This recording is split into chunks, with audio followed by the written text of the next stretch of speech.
Hello, hello, hello, and welcome to Almost 30.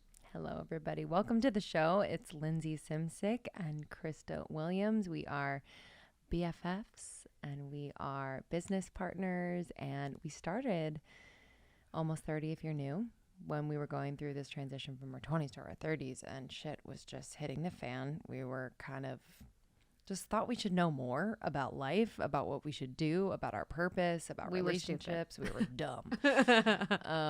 And just met each other at this intersection, and we're inspired to just have conversations about it and about things that might help us and others just feel less alone. Yeah.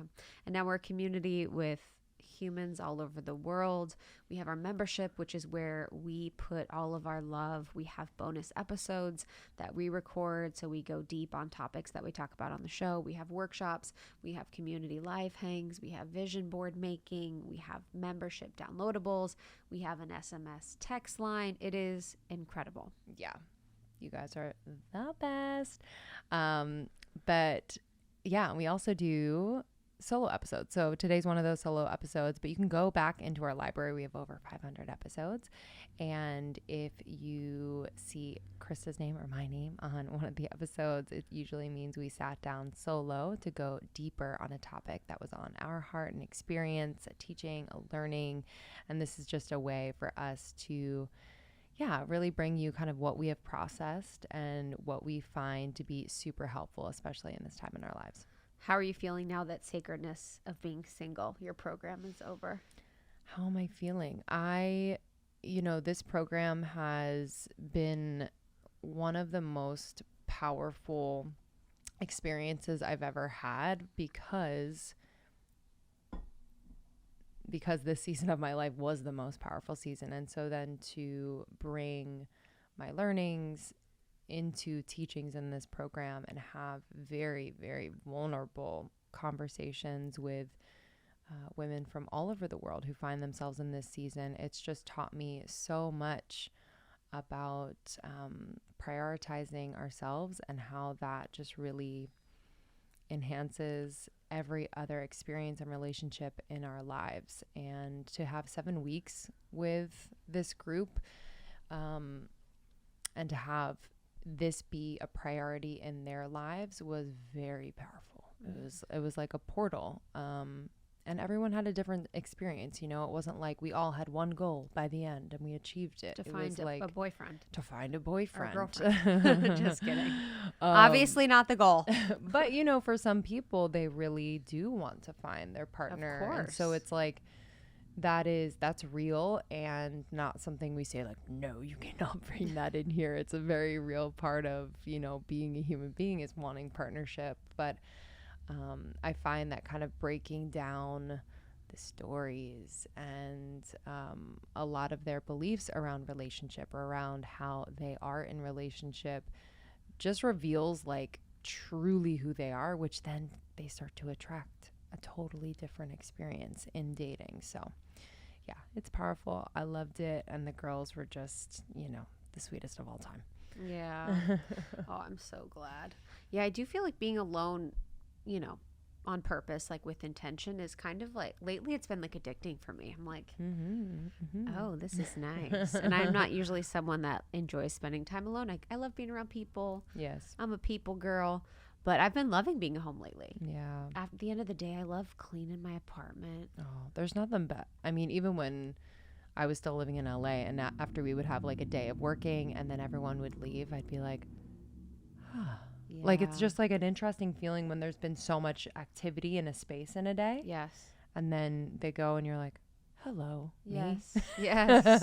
Hello, world. I just never thought I'd be someone that enjoyed cleaning or organizing or putting stuff away or just like. What's your Virgo rising? It's my Virgo rising. It's my true nature. I've always been kind of like a dirtball, but I've been really loving it, just being home, kind of spending time alone. So I'm so glad that the program went well, and all the graduates, congratulations. Mm-hmm. Someone actually, speaking of being single, signed up for Match.com with my email. Oh, fun. So I've been getting Match.com emails. Uh-huh. This person's name is Stella.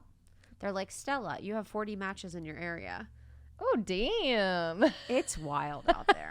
I have to be honest. It is wild out there. Yeah. I actually just keep it on. I'm like, oh, this is like keeps me married. Match.com is a whole vibe, I would think. I think they've like rebranded. I think so too. And they're out to be kind of the new like hip thing. Hip, Hinge, whatever. I don't know. Yeah, I don't know. No shade even to dating literally apps. I just was like, wow, this is but it's just funny that I haven't unsubscribed or like told them that that's not my email and this isn't Stella. I'm just kind of like letting it happen. She's sitting there being like, I have no matches. Oh yeah, probably so true. Or she's using my identity. Either. Or I'm currently on Match.com as someone named Stella. So keep me posted. Oh shoot. Yeah. How I know Life Edit is happening right now, but I feel like it's the perfect season for Life Edit. And like what you were saying, just clearing space. I think it's so important, especially when like life happens, when there's something that you might be going through relationally or just in your career, but to have kind of this awareness around, I've taken the time to either clear my space or clear my digital aspects of my life, like just having that as like foundational pieces so that you can move through anything, I feel like is so important. So the Life Edit is a program that I'm doing right now. It's been incredible. It was inspired by an episode I did a few years prior, and this was in 2020, I believe, where I did this like full rebrand and revamp of my life. I wanted to really find tactical, strategic, mindful, practical ways to bring the life I was visualizing into my everyday. And I found that there was such a disconnect between doing the internal mind work and your actual life. So I made this program to help give people ways that they can embody their future life today through all of the beautiful things we do in the Life Edit, like organizing your closet, like getting rid of clothes that no longer serve you, like a digital Life Edit, which I also did an episode on in March. But yeah, it's been powerful. I forget about the energetics of things and stuff. And even, you know, there was a period in time with my relationship where, you know, we were going through something, and there was the week before I had gone and cleaned out every single thing underneath our bed. So from a feng shui perspective, underneath the bed should be clean. There shouldn't be anything, any like toys or underwear or random things underneath your bed, because it's sort of like the clutter represents like the mind almost. And so it's kind of like hiding things or pushing things away or sort of ignoring things. And I remember I cleaned out everything underneath the bed, and then everything had seemed to come up in our relationship. It was very, very weird. So there is like a powerful energetic to these things. And you can even think about your money corner from a feng shui perspective, or your relationship corner. But I've loved doing this in community because we can do the tactical things on our own through the Life Edit, whether it's with the downloadables or the printouts or the audio that I share or the visualizations, but then to come together in community on the calls and really talk about what these things have brought up for us has been fascinating. I think the finance one is sometimes the hardest for people because there's a financial Life Edit that we often need to do, that we often put off for as long as we can. Maybe our parents weren't people that talked to us about finances or financial health. So being able to really be honest with us about our financial story or our money story or our debt or the way in which we approach money is really powerful. So that session was probably, you know, one that I was like, oh, this is really eye-opening for myself and for others. And I'm sure, and I'm curious because I'm thinking about myself. I'm like, oh, there's probably one of those that really leads when it comes to, if one is really out of whack, it affects everything. And I think the money one is such a powerful one. If your money is disorganized, if you don't have an awareness of what's going in and out, if, you know, everything is just chaotic, I feel like I feel that in every aspect of my life. Whereas elsewhere, I feel like, yes, if my space is messy, I'm like a little bit on edge, but I feel like with the money thing, it's much deeper. Yeah. It's interesting because that is true. And then also the truth for someone else could be the mental health one. Totally. You know, in the Life Edit, we do mental, like your mental space, your mental health. And that could be for them sort of like the linchpin for everything. Yes. There's another section called relationships, your friendships, your intimate relationship. That for me feels like the most foundational. Like if my relationships, because the way that I am, are out of whack, I am completely out of whack. So it's all different for all people. And it's been so much fun. If you want to dig into more and you weren't able to join the program, you can listen to the Life Edit episode that I did. You can just search Life Edit Almost 30, and then you can search Digital Life Edit Almost 30, and listen to those 2 episodes where I went in and dug deeper. So good. Today's episode is a solo that I did, and actually Krista recommended that I do this solo. She wrote it for me. I just had the idea because you often, we'll be out or we'll be partying at the clubs. And I'm like, when do we go out? We'll be out. We'll be partying. We'll be at dinners with celebrities. We'll be, in people's mansions and doing all this stuff, hanging out with TikTokers. And we'll be places in conversation or whatever. And you'll be like talking about this way of being and this way of being where you're, from my perspective, it's like just being able to be so present and embodied and almost like waiting out the storm or like waiting out whatever situation and holding the pose. And we've talked a lot about that together. And I think you give that advice quite a bit because oftentimes we can get so caught up in our emotional response to things. Yes, exactly. We can be so emotional and just so reactive. And it's like, how can we hold the pose more in life to really just like figure out the actual truth of the situation and not just like the reaction? Exactly. Yeah. And then the last about, I would say, year and a half, I've really had some pretty profound, like, I guess, milestones in that sense where I've really been tested around, are you going to really peel out into the melodrama of what's happening in your mind and what's happening in front of you? Or are you going to, one, stand by you and not abandon yourself? Are you going to be able to regulate, both physically and emotionally? And are you going to not feel like you need to rush? I think that's such a big part of holding the pose, is not feeling like you need to take action in the moment or that you need to justify anything in the moment. And that's been such a big practice for me. And what I've found is that, like, what I'm tempted to get caught up in passes much quicker than I think. And so my ability to hold and let so much of it pass leaves me with more of the truth than if I were to have followed it in the moment. So this feels very like, flowery language, but in this episode, I'm going to give you just tactical ways in which you can hold your pose, whether it's in a hard conversation, whether it's in a more of a physical reaction to an experience, how you can hold your pose as you are working through something that takes a little bit longer, especially in relationship, whether it's a romantic relationship, working on your relationship with your family, and how you can tend to those aspects of self and also keep that connection with the other person to really get what you desire, and I think holding the pose is so much about that, where it's like, what do you really desire? Not just this kind of quick fix and reactivity, but it's like, what do you really, really desire?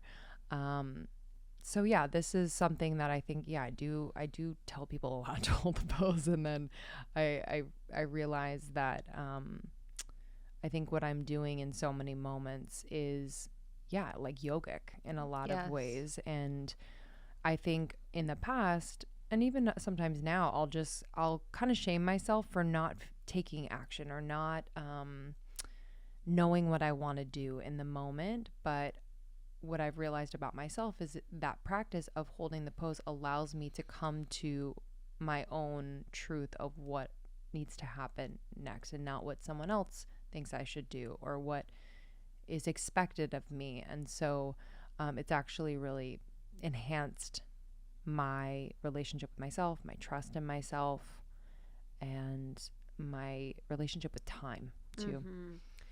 Yeah, it's so much that embodiment and that self-confidence. Mm-hmm. You know, for me, it's holding the pose is best when I'm not leaving my body in a Mm-hmm. hard conversation, whether it's at work, giving feedback, receiving feedback, whether it's with my partner, whether it's with you, whether it's with Mm-hmm. friends.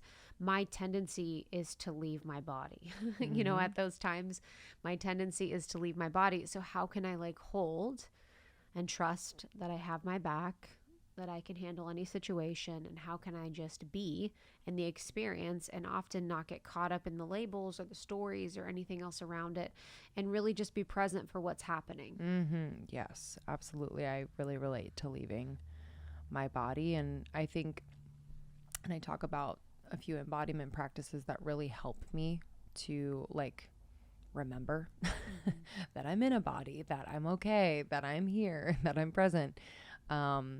And I only recently in the last few years really experienced like the leaving of the body. And I didn't really know, I guess, what it was before that. But I also think it's a powerful way that we protect ourselves, you know? So there's always a message and a purpose underneath it that we can kind of sit with and see if there's anything more for us to glean from that. But Yeah, just on the body piece, just for anyone that might not exactly know what we're talking about. So for me, what leaving the body feels like is when I'm in a situation that turns out to be stressful or anxiety inducing or unexpected. And maybe I'm having a hard conversation that I didn't expect, or maybe my emotions are getting the best of me and it feels like my vision gets kind of blurry and I don't really know where I am or what's going on. I'm not feeling like I'm my best self. I will leave that situation, and often hours later, I will be like, I wish I said this. I wish I would have done this, or I wish I would have been able to do this. And it's really not having the clarity of truth in that moment to be who I am and say how I feel and process what's happening in the moment as the moment is happening. I'm able to process it hours and hours later, over days, over weeks, over months, but I'm not able to be in my body in that moment to process and respond as I would want to. Yes. It can be super frustrating. Yeah, It's like annoying. sometimes like I shake, I like just have these like physical reactions it's and I'm very like, physical. stop. Yeah. Like I don't want to, have that feeling. And so instead of like really beating yourself up and shaming yourself in these moments where you do kind of want to, take a hike and leave your body, like how do we remain here? And there's some self-soothing techniques and just questions you can ask yourself very simply to just remind yourself of what's true. I'm excited about this one on holding the pose. I think you all are going to love it. If you want to increase your confidence, if you want to increase your self-trust, if you want to abandon yourself less, if you want to be your highest self in every moment, this is the episode for you. Thank you all so much for listening. As always, we love you. We appreciate you. You can subscribe to Almost 30 and get every single episode straight into your inbox every single week. Make sure to check out almost30.com. You can learn more about our show, about Krista and I, and about other things that we do outside of the podcast, like courses and programs. We support podcasters in creating the podcast of their dreams and so much more. Yeah, we love you guys so much. Almost 30 podcast on Instagram, Almost 30 podcast on TikTok. TikTok, baby. Your moms We're are there. on TikTok. And then you can find Lindsay on Instagram at Lindsay Simsik. And then I'm on Instagram at It's Krista. All right, y'all. We'll see you on the other side. See you soon.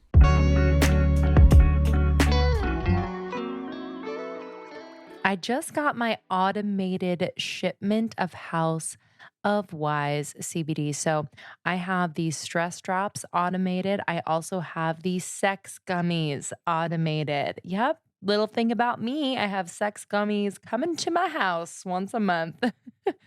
Y'all know, I feel like this has been buzzing around the Almost 30 community, how amazing the House of Wise products are. I know a lot of you are curious about CBD and are kind of confused when a lot of CBD products don't do what they say they're going to do. But this is the first brand that we have found that really work. And so much so that we decided to invest in this brand. The sex gummies, let's talk about these. So I take these about 30 minutes before I want to get down or just get in that mood, whether I'm with my partner or by myself. And they are made of 200 milligrams of horny goatweed extract. They have maca root in there, ashwagandha, and then that full spectrum hemp derived CBD in every single gummy. It is potent. It is yummy. Okay. Yummy, yummy, yummy. And each box contains these like really fat, juicy gummies. Okay. You're going to love them and they're potent. They work within 30 minutes. Those stress drops I mentioned, I really love. I put these under my tongue, probably mid afternoon on average. And this just gets me in my body. I start to calm down a little bit more from the stress of the day. They're made of L-theanine that promotes calm, and then the full spectrum hemp derived CBD. Okay. I love this brand. They are all about supporting women optimize their sex, their stress, their sleep, and their strength. So you can go to houseofwise.co and learn more. We absolutely adore Amanda. We had an interview with her, so you can listen to that. And we're super proud to partner with a brand that supports an organization like the Last Prisoner Project. So this is a nonprofit dedicated to cannabis criminal justice reform. So I'm really excited for you to try House of Wise. You can go to houseofwise.co and you're going to use our code almost30. Okay. Don't forget, because you get a mega discount. I'm so, so excited. Please let me know what you try and how you like it. You can use the code almost30 when you go to houseofwise.co. Okay. Houseofwise.co.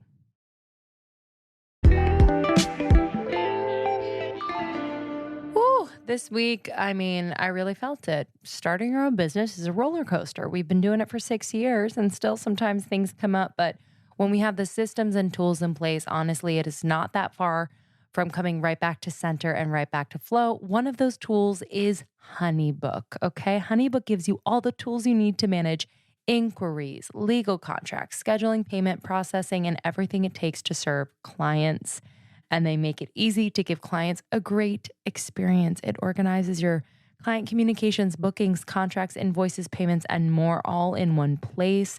This is how you do it, professionals. Okay. You're going to manage your workflow, your cash flow, your communication flow. It is wow on a whole other level. And you are going to be so, so glad that you did it.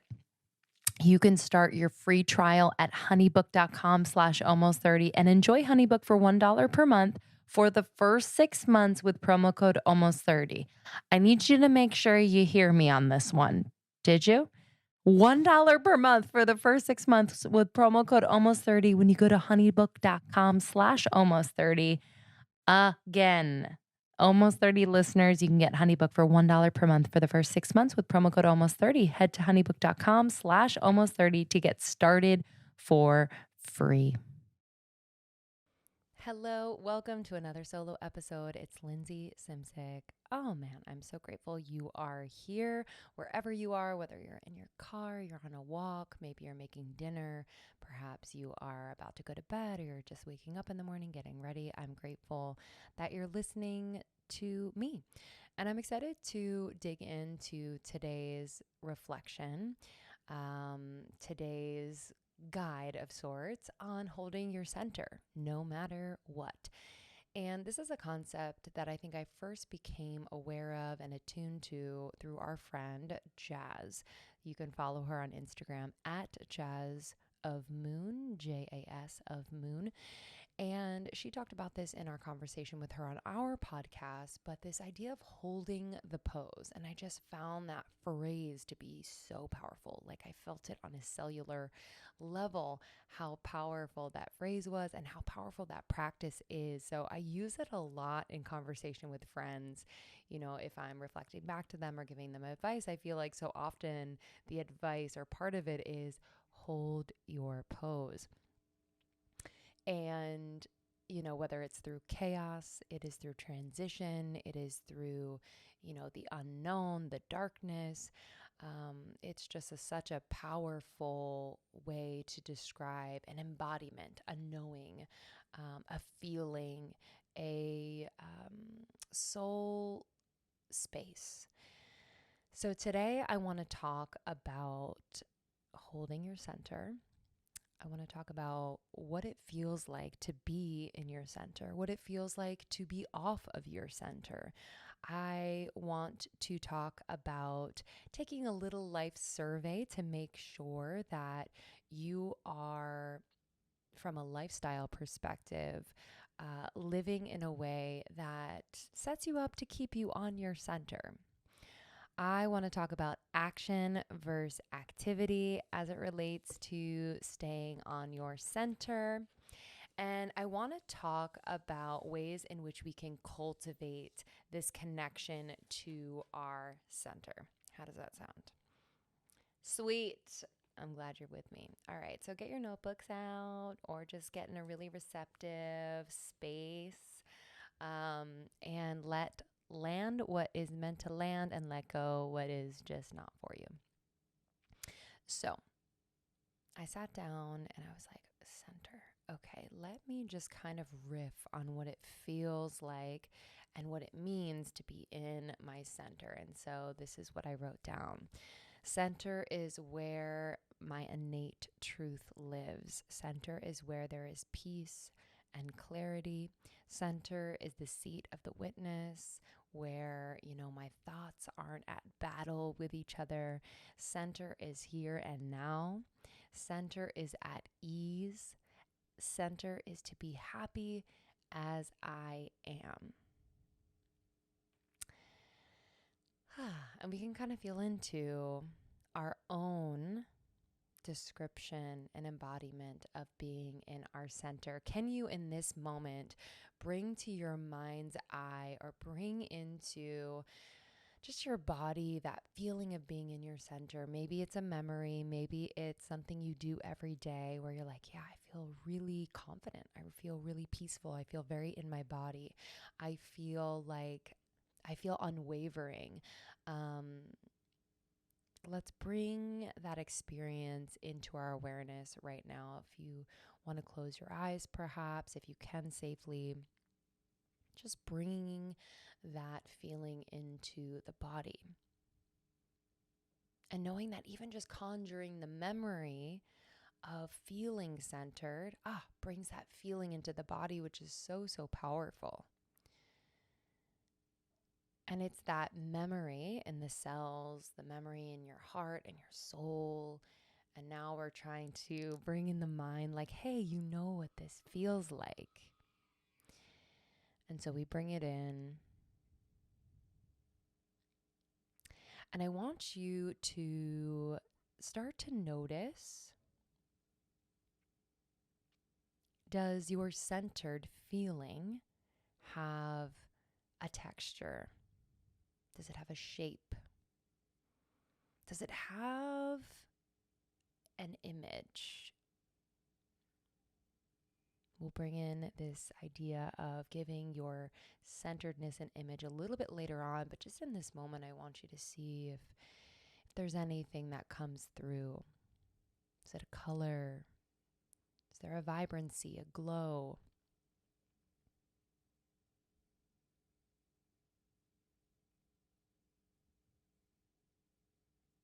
Beautiful. Now, and perhaps this is a bit more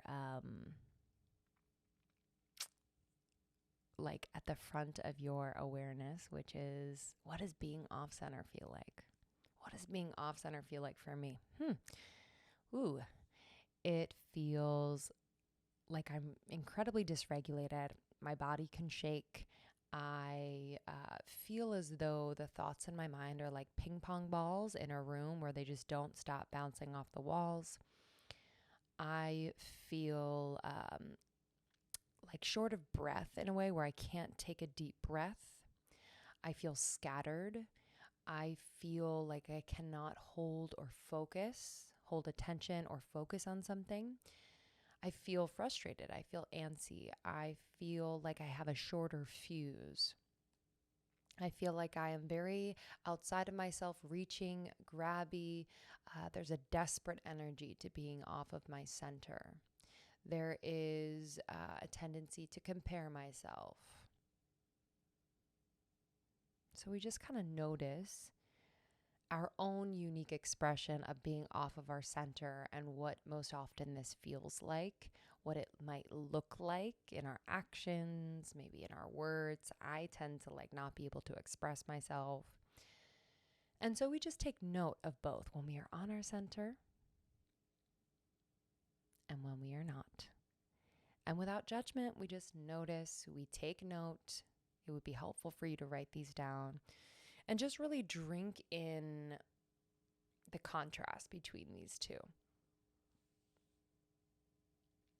And it's bringing this to our awareness where we can identify more quickly when we are off of our center. And it's the awareness that is so powerful. The awareness is the first step. It's the catalyst. It's the catalyst to taking the next right step for you back towards your center. So don't waste time by beating yourself up or judging yourself. Just the awareness is a step in the right direction.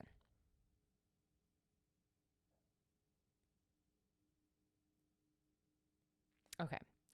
I want to talk about this concept of action versus activity, which I was reading about this concept in Tantra.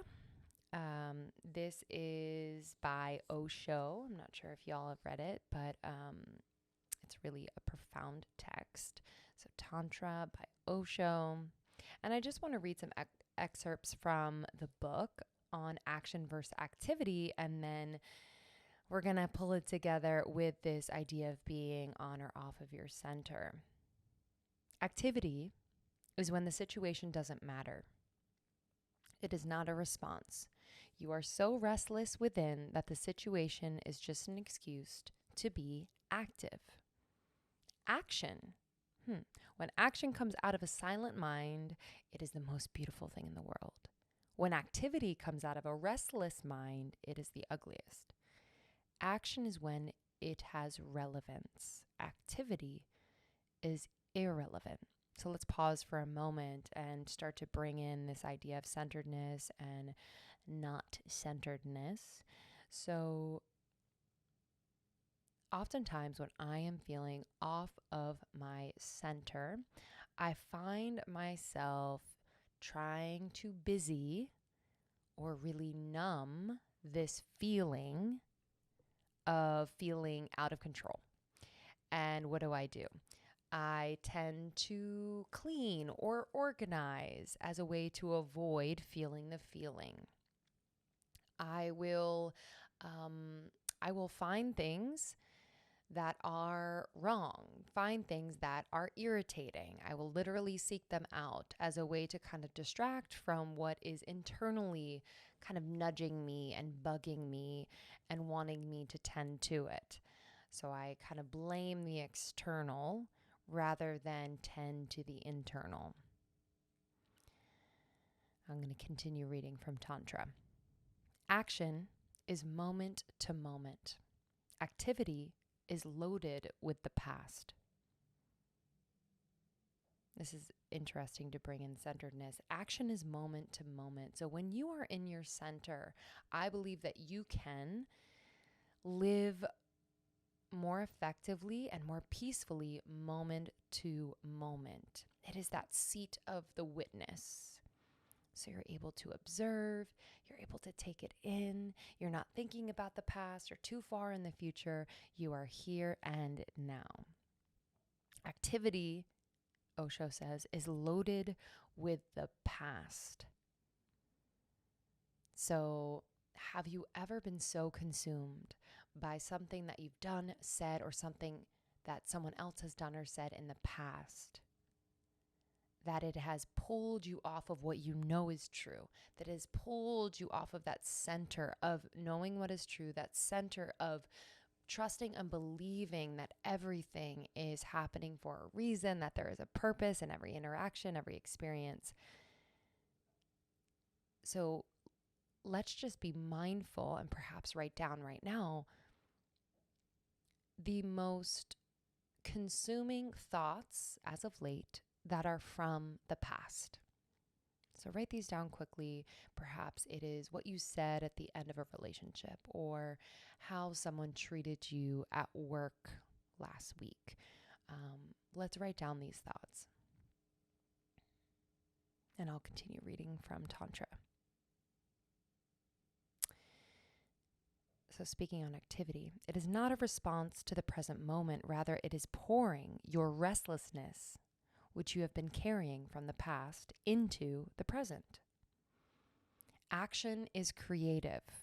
Activity is very, very destructive. It destroys you. It destroys others. Action is creative. Try to see the delicate distinction. For example, if you are hungry, then you eat. This is action. But if you are not hungry, you don't feel any hunger at all, and still go on eating, this is activity. This eating is like a violence. You destroy food, you crush your food with your teeth, and you destroy the food. It gives you a little release of your inner restlessness. You were eating not because of hunger, you were simply eating because of an inner need. How does that land?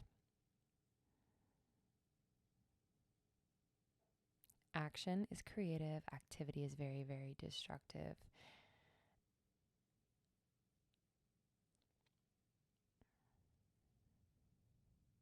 Through activity, it's my understanding in learning about these concepts that you leave your center. And so can we now reflect on what activities we used to numb, to distract, to bring the past into the present that pulls us off of our center.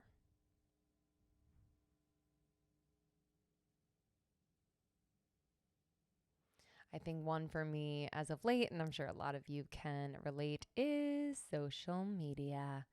Just feeling that pull to my phone. It's a freaking just activity. That dirty scroll. Just the mindlessness, the numbing, hearing my higher self being like, "What are you doing here?" And me being like, I'm just ripping here. Leave me alone. That is activity pulling me away from my center, because all of a sudden I have all of the thoughts and emotions and ideas and images and perceptions of lifestyle and belief that really aren't my own being flashed in front of my eyes and just, tossed into the basket of my mind. And I'm like, are these mine or are these not? Should I be doing this? More of this? Less of that? And it's just so distracting and destructive. Certainly pulls me off of my center. So let's be mindful of action versus activity. The activity pulls us off of our center, and it is a symptom of really being so focused on the past, on giving into that restlessness.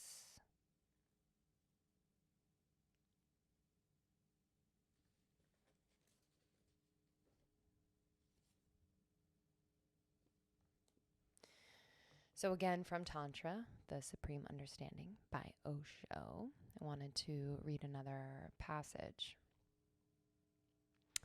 And this passage speaks to just the fact that the divine has given all that can be given to us. There is really no searching or seeking that needs to be done as far as trying to obtain something to complete us, to reach a higher level of consciousness. So Osho says that's how you are missing. By going out, you are missing. By seeking, you are missing. By searching, you are missing. By trying to get it, you are missing. Nothing is needed on your part. The divine has given all that can be given to you. You're not sent as a bagger into the world. You are sent as emperors. Just have a look let's just go back for a second. You're not sent as a beggar in the world. You are sent as emperors. Just have a look inside. And some moments just don't go anywhere. Desireless, not thinking of the future, not thinking of the past, just remaining here and now. And suddenly it is there. It has always been there. And you start laughing. One practice that really brings me into this feeling of, oh my gosh, there you are. Oh, you've always been there. Where have I been? You've always been there. I'm here now. I'm back. I'm with you, meaning me and my center, me and, insert what feels true to you, your soul. Breath work has really helped me. And my promise to myself lately is to not just do breath work when I'm desperate to come back to my center. I really have been committed to making it a practice weekly. It's not something I do every day because it's quite intense, but on a weekly basis, using the power of breath to really dissolve parts of the ego that are pulling me away from my center. Dissolve, tension in my body that could be pulling me away from my center. And Tantra offers you enlightenment right here and now. No time, no postponement. Tantra says if you rest, just resting will help because by your restlessness, you're creating the smoke all around and you're in such a hurry you cannot listen. If somebody says rest, you will say there's no time to rest. I have to achieve a goal and the goal is very far away. And if I rest, I will miss. Tantra says you are missing because you are running. Tantra says you are missing because you are in such a hurry. How many of you feel knocked off your center because you are running around like a chicken with its head cut off, trying to get everything done, trying to achieve, trying to hit your career goal before you have a baby? How many of you are trying to achieve what you want to do before you turn 30? How many of us are mindlessly running around and searching and trying to achieve and do because of our anxiousness, our restlessness with where we are now? No wonder we feel off of our center, because our center is here and now and is the peace in the here and now. It doesn't mean everything's perfect in the here and now, but the center recognizes the connectedness, which in turn is the peace in the here and now. Let's take a deep breath, just kind of letting it land and let it go. Yeah. So I want to talk about cultivating this relationship with your center so that no matter what, you can stick to your center. You can really have an awareness where it is if you've wandered a little bit, so you can come right back.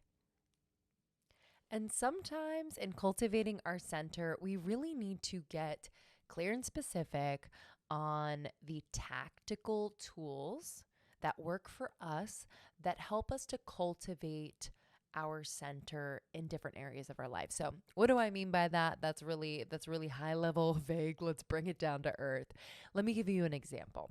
So when I say, hey, are you overwhelmed about finances, about your credit? Or if I say, hey, how's your credit score? Do you get overwhelmed? Do you get freaked out? Do you get a little ugh in the tummy? You're not alone. And I was talking to a friend the other day who founded this incredible company. It's actually a credit card. It's called Jupiter Card. And this card is specifically made for people who are wanting to build their financial wellness. Okay, so this is a tool that is helping people come back to that centered place around their finances. So I'm giving you this example. It's top of mind. I just met with my friend the other day, and I was like, oh my God, this is what I'm talking about in this solo episode. It is cultivating those tactical tools. I will talk about the woo-woo. I will talk about the energetic. I will talk about the lifestyle. But let's bring in some very specific, probably like a little bit unsexy tools that will help us to feel centered in these very important areas of our life, like finance. So, for example, this card wants to help you build those really strong financial habits and rewards you for doing so. It kind of gamifies and helps you to meet goals that are set specifically for you. So, for example, you can earn points by meeting goals related to your financial habits. They will give you a checklist of best practices that help you take control of your financial decisions. And as you earn points, you'll earn better cash back rewards, interest rates, and credit limits. So, they're basically giving you the keys to unlock better credit terms over time. So, you're learning how to build better habits with this tool. And so, related to finding your center, what are the tools that help you to build really good habits over time? And basically, these habits help you find a center. And so this center of your financial wellness is one that I want you all to experience. I really, really do. I think it's so incredibly important. We're humans here on earth, we gotta kind of have to play the game a little bit. We gotta be a part of this financial existence at times. So I want us to support ourselves in finding the center, finding the confidence. So I wanted to plug his card as well, because I think it's just so, so incredible. If this specific example piqued your interest, if you're interested in Jupiter card, he gave me the green light to give you information, and they're actually in the process of building the product, and they're accepting people to a really limited wait list. So if you're like, ooh, this is me. I want to build my credit. I want to build better financial habits. I want to trust my credit card. I really want to have that right relationship. People on the wait list will get the first priority to the card once it's released. And again, the founder is a great friend of mine. And so listeners who sign up now through the unique link, myjupitercard.com/Lindsay. Yes, I got a unique link. I was like, hey, they're going to want to know. They're going to want to sign up. Give me a unique link. myjupitercard.com/Lindsay. They will be giving away to those that sign up from almost 30. They'll be giving away 5 $100 Amazon gift cards to you out there who sign up for the Jupiter card waitlist in the next week. So you're listening to this, just go real quick, myjupitercard.com/Lindsay, and you'll get on the waitlist for Jupiter card, and you'll be in the running to get a $100 Amazon gift card. How nice. Okay, so all that to say, let us cultivate our toolboxes of these tactical tools like this credit card that helps you bring yourself back to that financial wellness, that financial centeredness. Is there a meditation app that you could plug into every evening before you go to bed? That is a tool that you can open up, that you can rely on, that is a constant, that really, in essence, enhances this habit of wanting to be mindful and meditating. And you can have accountability within the app, whatever helps to bring you back to your center in a tactical way. I want you to build that toolbox. The toolbox might change over time, okay?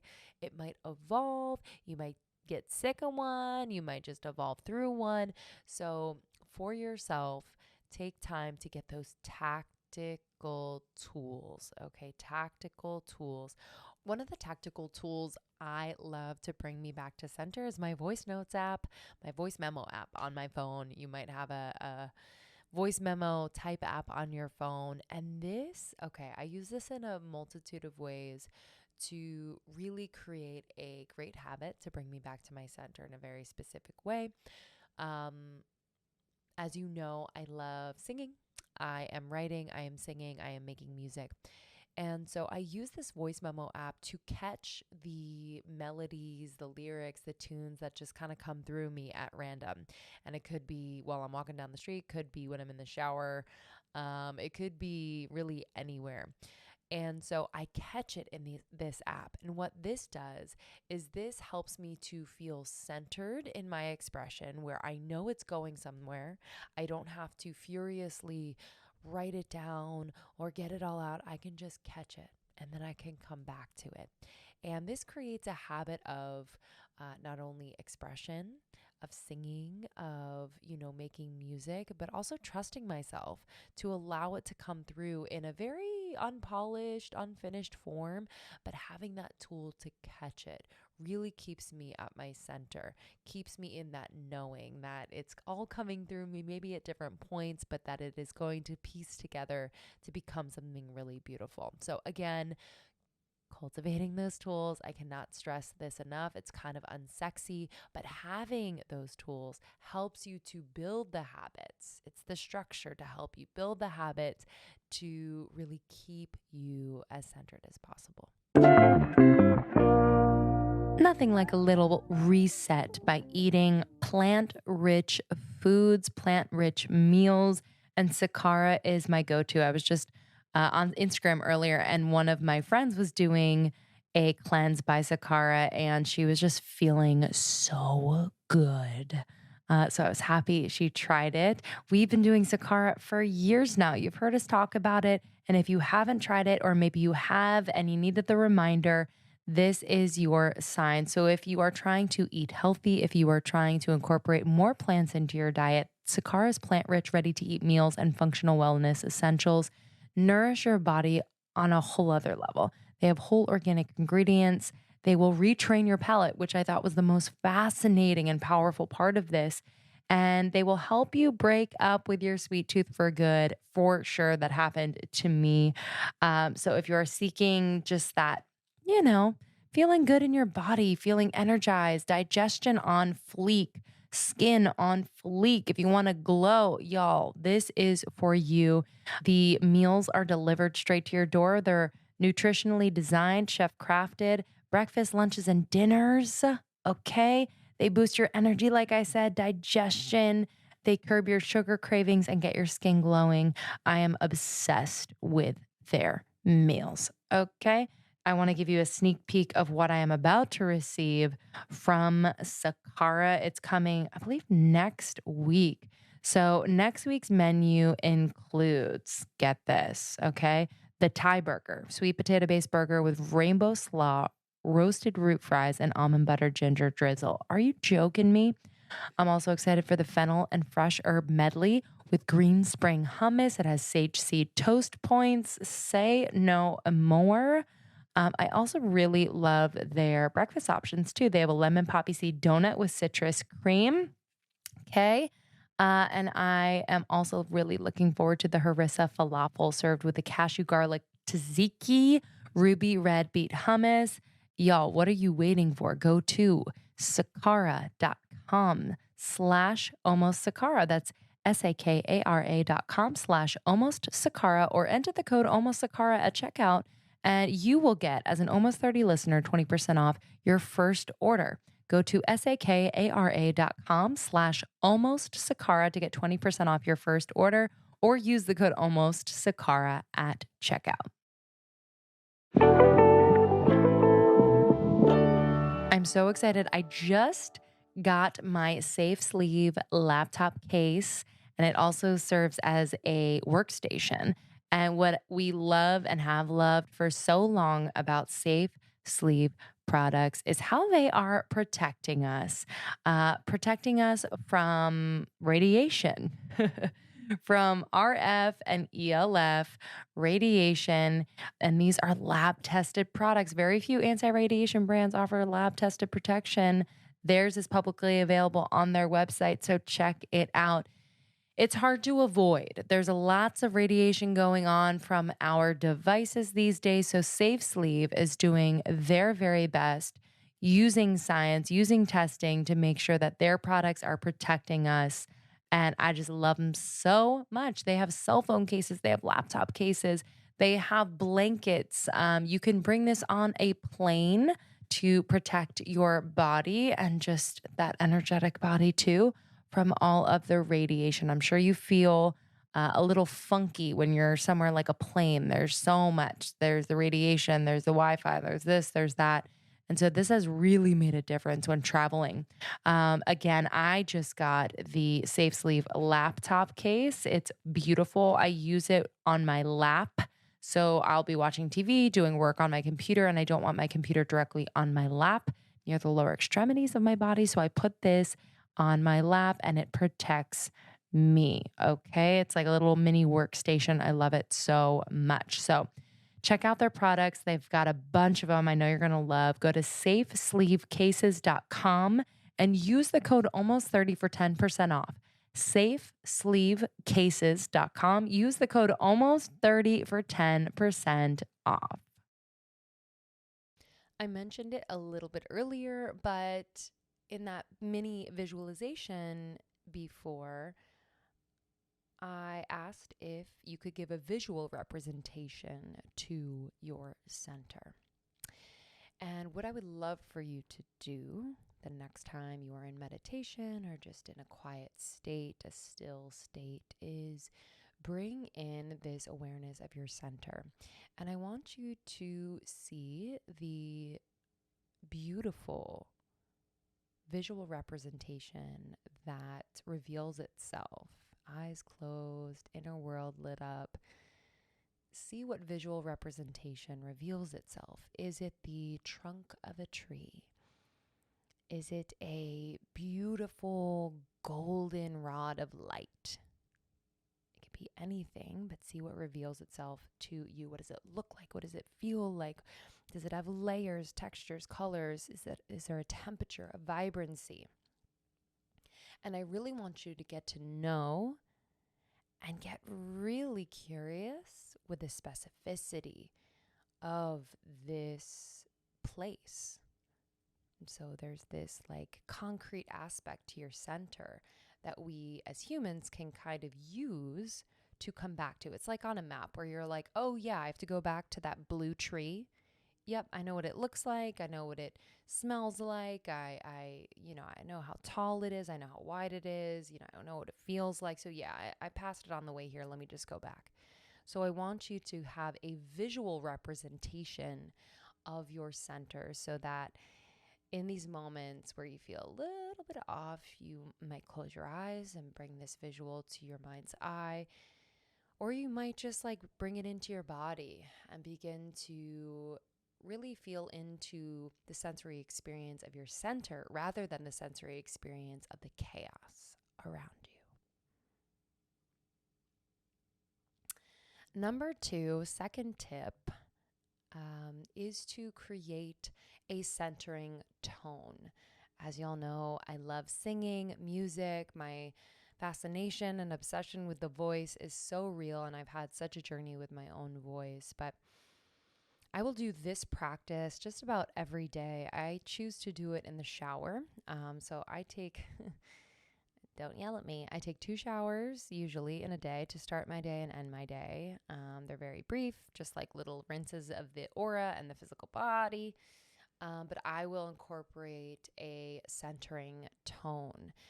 And this tone you can find in your own way, but this is what I recommend. Placing your hand on your lower belly. I want you to expand the lower belly. And then letting out a sound that feels like it's vibrating that root chakra.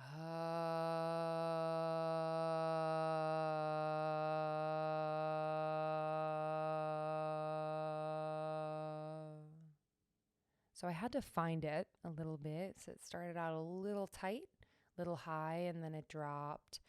And it felt, the texture and the feeling of this tone is it feels like earth. It feels grounded. It feels soft. It feels full. It feels like it's like a warm hug. Sometimes I will give it a shape. So I will shape the sound like a whoo.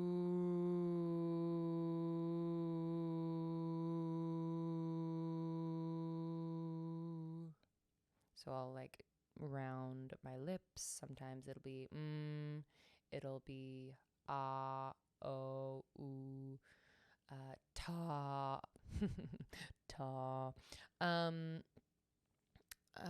Yeah, I want you to play with it. Okay. So, again, you'll know. Trust me, trust me, trust me. You will know, and trust yourself more importantly. So when I say, "Ooh, I'm kind of clenching, I'm thinking too much," and then it drops down, that is a feeling that I have. I can't really describe it any other way, but it's a knowing and a feeling around my tone. So as you do this more, you will get to know your true tone. And you can also bring in a mantra along with this tone. So sometimes I will say, I am here.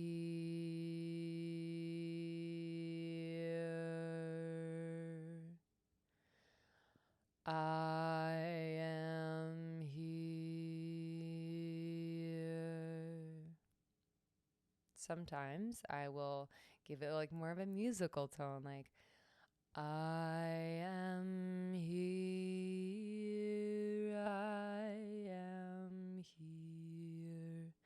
And it's just kind of creating this current of remembrance, this current of coming back to the center, like when the waves come in, they ebb and flow, and it's kind of bringing it back. Okay, we're bringing us back into shore, bringing us back into our center. So use that tone to clear, to come back to your center, to have a remembrance of, this is where I am. This is where I feel most at peace, where I feel that knowing, and use that tone as kind of the thread to pull to come back.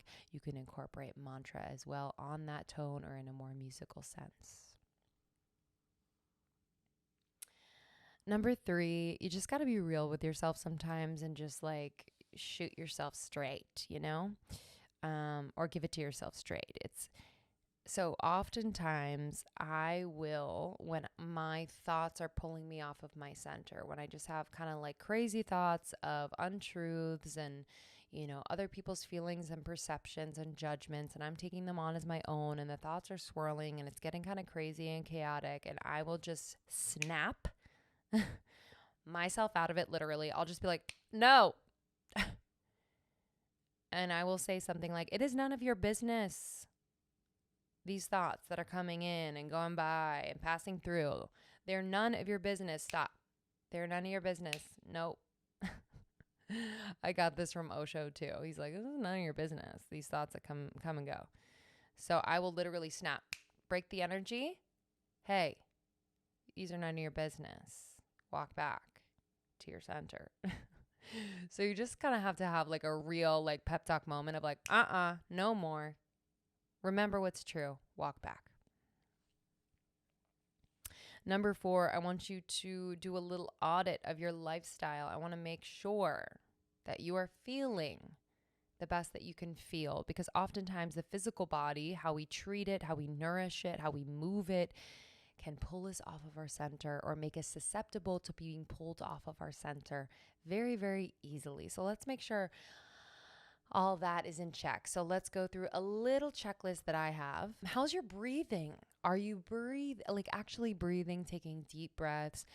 I'm not saying do breath work every day. Once a week, I highly recommend a deeper breath work practice. But are you taking deep belly breaths, exhaling fully and completely? And obviously, this is not every moment of every day, but we got to make sure that we are not holding our breath in moments of stress and anxiousness and chaos. We have to make sure that we are breathing, moving the life force through our body. So when you feel stress, immediately focus on breathing slowly and deeply. This releases that negative energy, those looping thoughts. When we hold our breath out of fear, we trap that toxicity. Check your water intake. Are you drinking enough water? I am someone that has a hard time with this, so it's always a practice for me. Are you drinking enough water? Listen, I don't know if it's like 8 glasses a day. I'm not sure. I think it's very unique for everyone. I want to make sure that you are getting good quality water, proper filtration, but also not filtering out the proper minerals that your body needs, but just make sure that you are getting enough water. So this is like really cleansing impurities. And also, I mentioned earlier the shower of cleansing. Showers, baths, let's use it as a way not only to clean our bodies, but just to kind of clean our auras, releasing the toxicity, both emotionally and physically. I want you to check how much sugar you're intaking. I know when I eat a lot of sugar, it's insanity. It's like I just don't feel like myself. I am completely pulled off of my center, or I'm more susceptible. My blood sugar levels are all wackadoodle, and that can be super distracting. So just be very, very, very mindful of that. That can really set you up for exhaustion, overwhelm, susceptible to just, anything that wants to pull your attention, really lure your restlessness into an activity that pulls you off of your center. How's your protein intake? Protein, whether it's plant protein or animal protein, stabilizes the nervous system. My friend Manuela Welton, when I was going through a bout of vertigo, suggested that I have animal protein, a certain type, and this was an incredibly grounding force for me. So I highly recommend just checking how much protein you're getting. Again, this is dependent on your body, your weight, your lifestyle, and all of that. But I just try to, notice that throughout my day. For me, I do eat animal protein. I'm very mindful to, know where it's sourced. And I also just bless it with intention and gratitude. But I just find that my body and my nervous system really, really loves it. Check your vegetable intake, y'all. Plants are life. Plants are life. There's also that fiber intake, which is just great for satiation. It's satiating. And I find that I am less likely to mindlessly snack.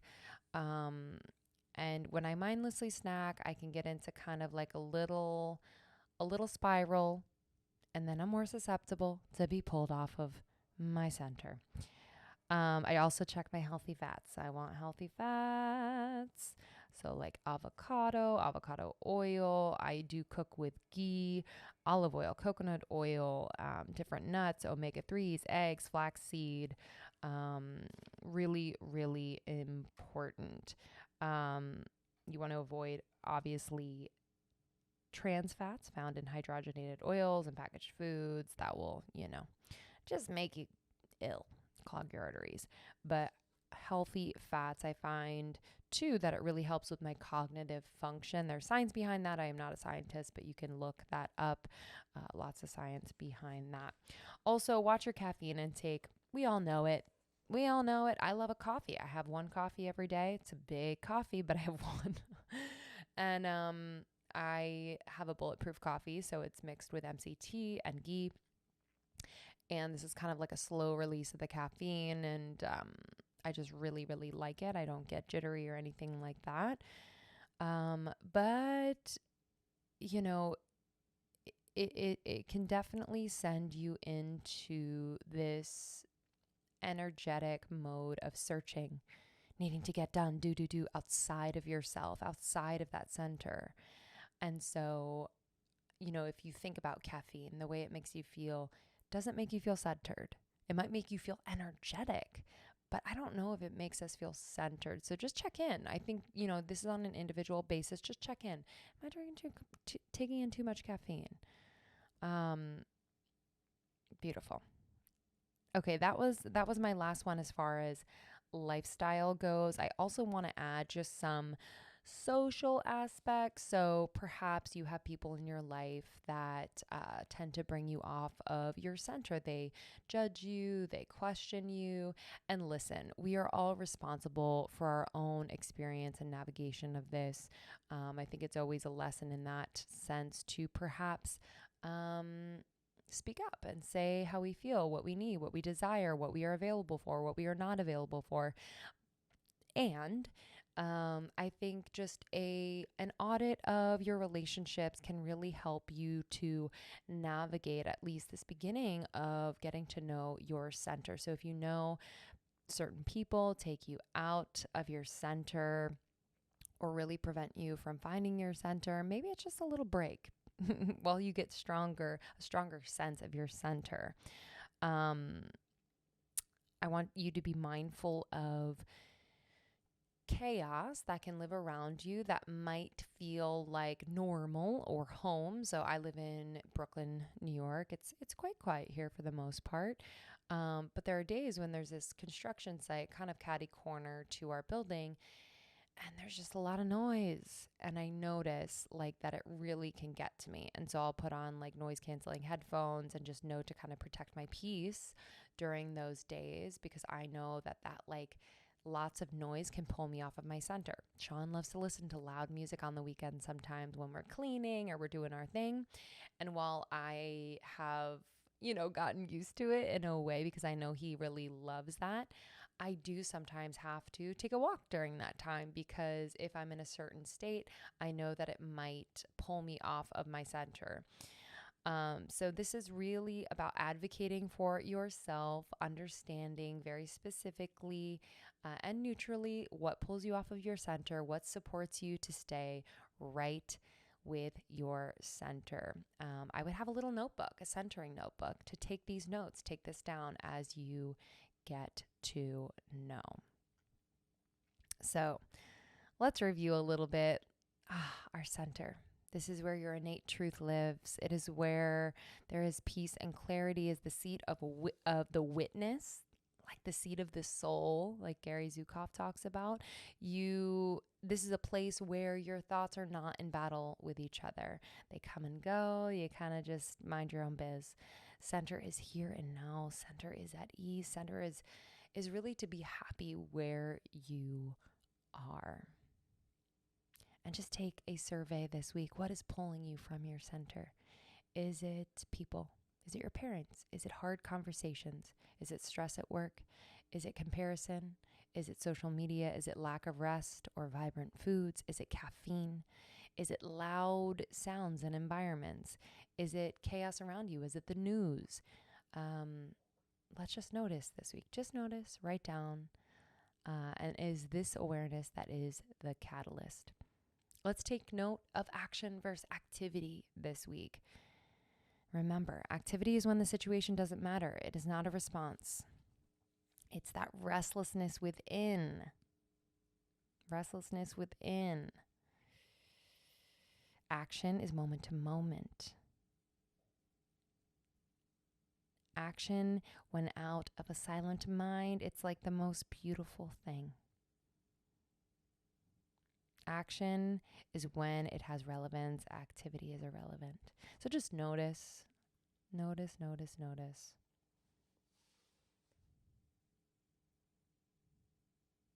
This week, let's give a visual representation to your center. Let's give it a tone, perhaps a mantra to bring you back to your center. Let's bring in some realness, directness with yourself, where it's like, hey, none of your business what those thoughts are doing. You stay here. This is your center. Let's do a little lifestyle check. Let's check. Are we breathing? Are we getting enough water? Are we eating too much sugar? Are we eating enough protein? Are we eating enough vegetables? Are we getting enough healthy fats? Are we watching our caffeine intake? And finally, I forgot to mention this one, earthing. Earthing, baby.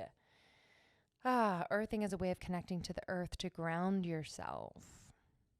Earth has so much medicine for us. So if you can get your bare feet on the earth, maybe even just bare feet on the grass in your yard. And if you don't have access, I am in a high-rise building, y'all. So it really takes effort for me to get out in nature, get my feet on the ground. But if it is hard for you, then an earthing visualization will do the trick. Find music that really brings you outside. Find music that just feels like the resonance of the earth, and visualize yourself earthing, feet on the ground. Touching earth lets you take your healing in through your feet and your entire body. I read that in the Empath Survival Guide, so you can check that book out. Empath Survival Guide by Judith Orloff.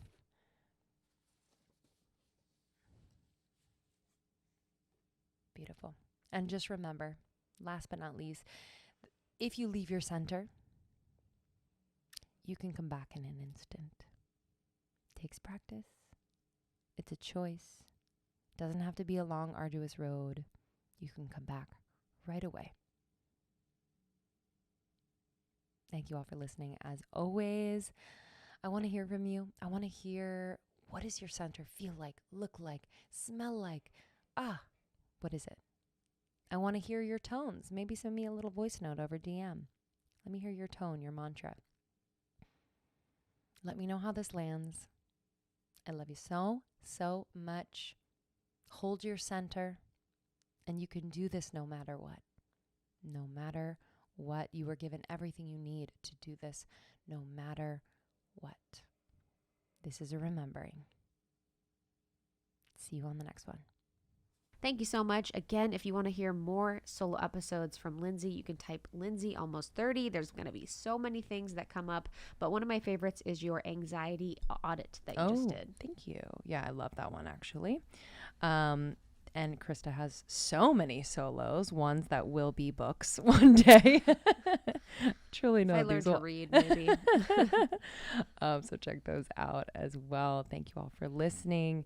Again, we are almost30.com. More information lives there. Thank you to our sponsors for this episode, House of Wise, Honeybook, Sakara, and Safe Sleeve. You can find all discount information in our show notes as well as on almost30.com.